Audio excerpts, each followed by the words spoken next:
mendapat sorotan publik hari ini tentang banyak hal, Pak Menteri, diantaranya BOP dan BOS.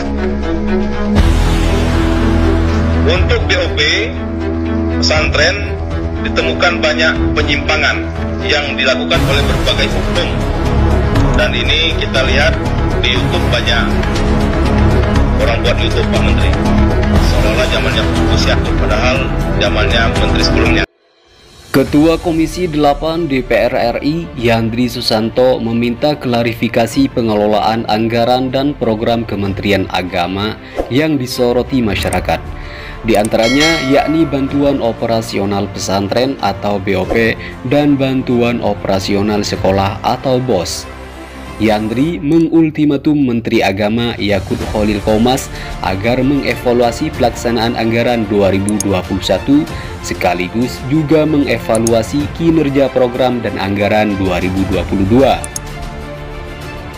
Pengelolaan anggaran dan program di Kementerian Agama Republik Indonesia yang mendapat sorotan publik hari ini tentang banyak hal, Pak Menteri, di antaranya BOP dan BOS, kata Yandri saat rapat bersama Menak di Kompleks Parlemen Jakarta Kamis 2 Juni 2022.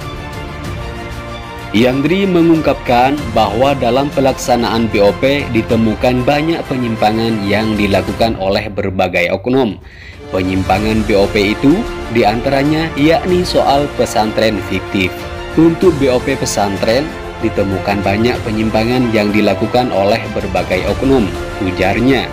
Menurut politikus PAN ini, pelaksanaan BOP hanya merujuk pada surat perizinan pesantren, tidak ditinjau kembali oleh Kementerian Agama apakah bukti fisik berupa gedung atau bangunannya ada atau tidak.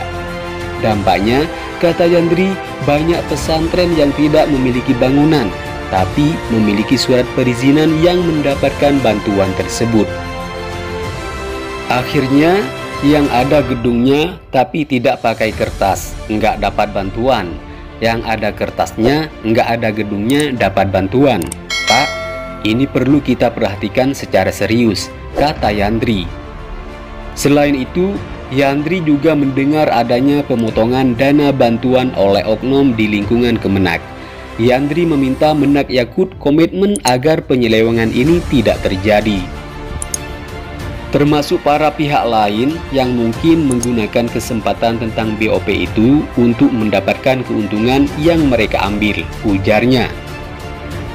Dalam hal itu, Yandri juga mendengar penyimpangan juga terjadi pada bantuan operasional siswa atau BOS pada madrasah-madrasah. Ia berharap kedepannya berbagai penyimpangan program dan anggaran tersebut tidak terjadi dalam pengelolaan anggaran 2022. Kami yakin dengan adanya efek jera atau tindakan yang tepat, kami meyakini insya Allah semua bisa kita akhiri dan pada akhirnya anggaran itu dapat efektif efisien, dapat digunakan sebesar-besarnya pada penggunaan anggaran, imbuhnya. Diketahui dugaan pemotongan dana untuk pondok pesantren itu mulanya terungkap berdasarkan temuan Indonesia Corruption Watch. Lembaga pemerhati masalah korupsi itu menemukan adanya penyelewengan dana BOP di Kabupaten Labuhan Batu dan Kabupaten Padang Lawas, Sumatera Utara. Kejanggalan itu berupa dugaan pemotongan anggaran untuk pondok pesantren oleh oknum partai politik atau parpol. Hal itu diungkapkan Wakil Koordinator ICW Agus Sunaryanto dalam peluncuran laporan hasil pemantauan program BOP Kemenak untuk Pompes, Sabtu 28 Mei 2022. Ada orang mengaku dari partai tertentu melakukan pemotongan sebesar 30% dengan dalih sebagai sumbangan untuk pembangunan masjid, ujarnya.